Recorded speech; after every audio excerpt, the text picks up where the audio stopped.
Yung bag ko ay bagong bili ko din, Kyle, na 27 to 32 liters. Ayan na yan.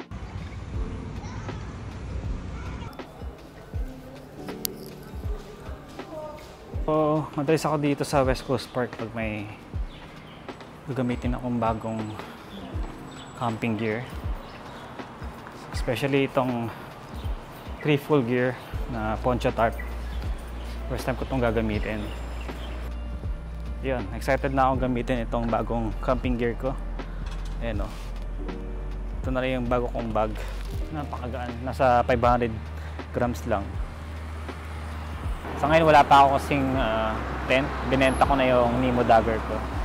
Pinalitan ko na mas magaan. Ang dumating lang itong bago kong bag na sobrang gaan. Nandito na naman tayo sa West Coast Park. Yan. Medyo kinakabahan ako. First time ko kasi magkakamping dito na gamit ay tarp. Kinakabahan na, excited kung anong mangyayari mamaya. Anong magiging itsura ng setup ko. Yun lang, magiging simple lang naman yung camping natin. Tamang chill lang hanggang gabi lang tayo, hanggang mga 9 PM lang tayo dito. Ang daming nagka-camping ngayon. Siyempre, weekend. Parang ngayon lang talaga dumami. Ganito kadami. Every weekend ang nagka-camping. Kasi dati, nagka-camping din ako dito. Last 2 months, wala masyado. Hindi ko alam kung ano nangyari dito sa lugar na to. Lugar dito, tahimik lang. Kaya sa balik-balikan, chill lang. Wala masyadong ingay. Ano dito, medyo malamok. Wala kasi masyado nagka-camping. Kaya medyo infested to ng mosquito. Kaya maganda kung may dala kayong mosquito spray. Yan eh, yan sila. Boom, saka maganda pumesto. Sawa na ako dito eh. Ay, parang trip ko dito. Ganda dito. Mga iba naman.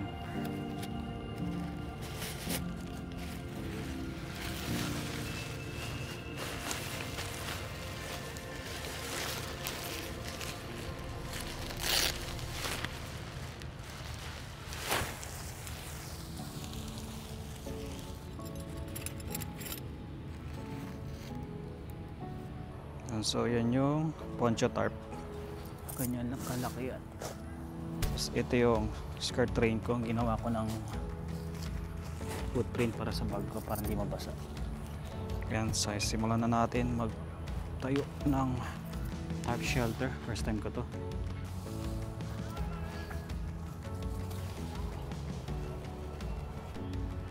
Medyo nabubuo na.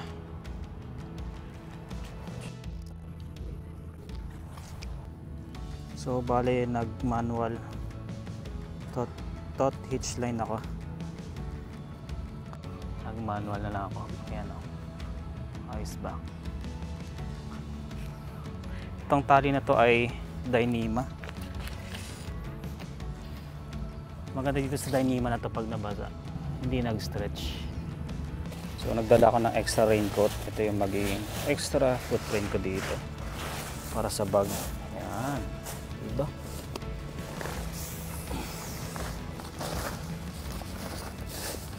Ang rain skirt ko ginawa ko ng footprint. Ayos ba? Yan, kasama tayong mga kapitbahay dito. Ayan o, mga camping din sila. Baby, ganda ng tanawin dito. Amazing. Ayos ba? Tanan! Ganda. So ayos naman yung likod niya.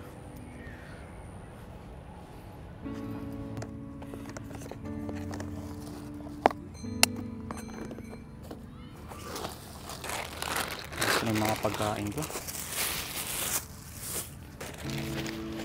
Upuan ko.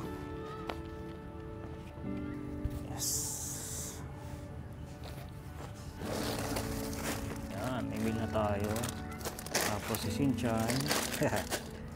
Nandito ibang pagkain natin. Yes, kumuha tayo ng 2 litro ng tubig sa fountain. And ayos ba?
Dala ko dito isang beer. Tsaka drinks. Ayan. Lamig pa.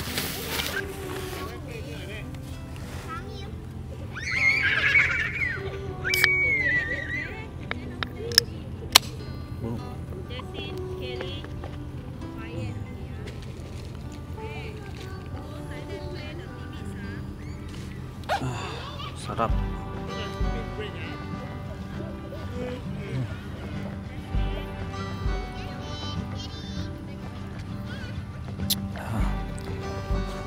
Tayo ng edamame.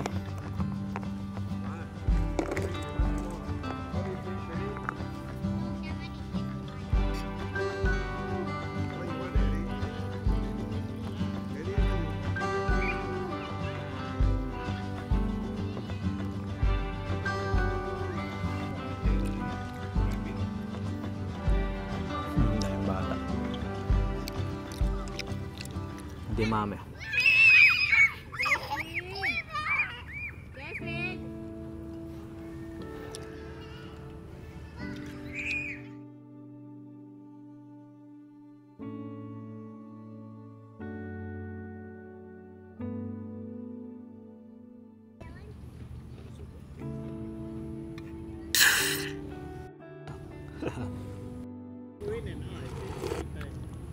Hasang kape daw ito eh. Lamig pa rin.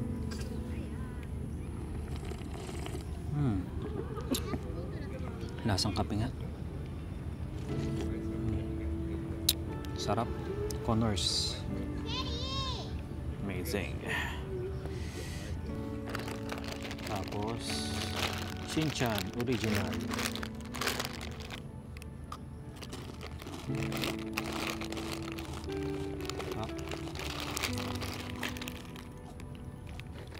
Kulit na nilaman eh. Matlamis pala.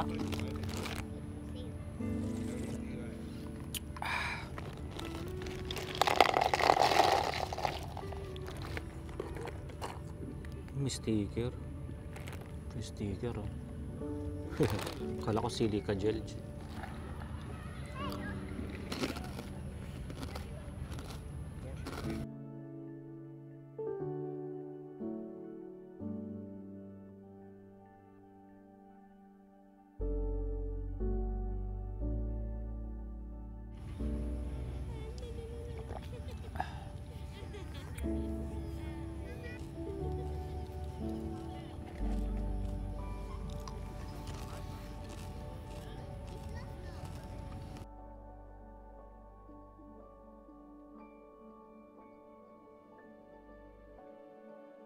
Niligpit na ako kasi gabi na. Isang araw lang talaga ako dito.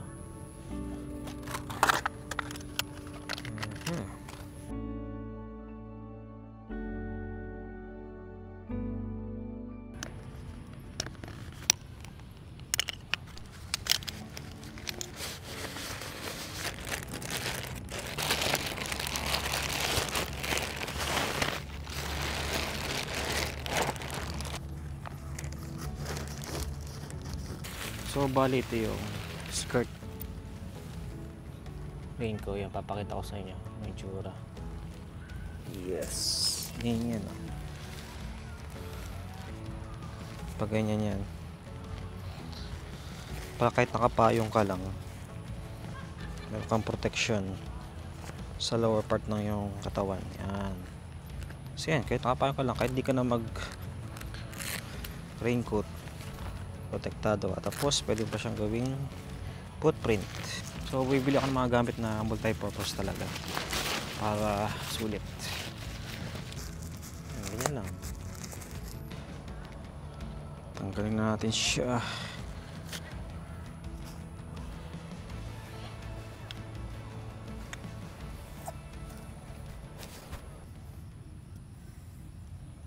Bale, hindi ko na alisin yung mga tali dito sa tarp para pag gusto kong gamitin ulit,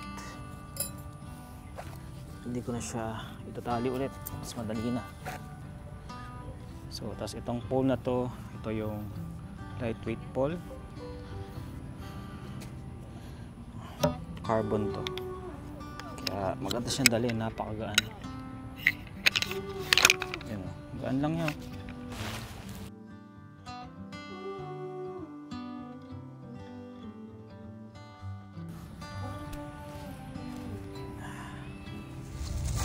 Yan, uwi na ako.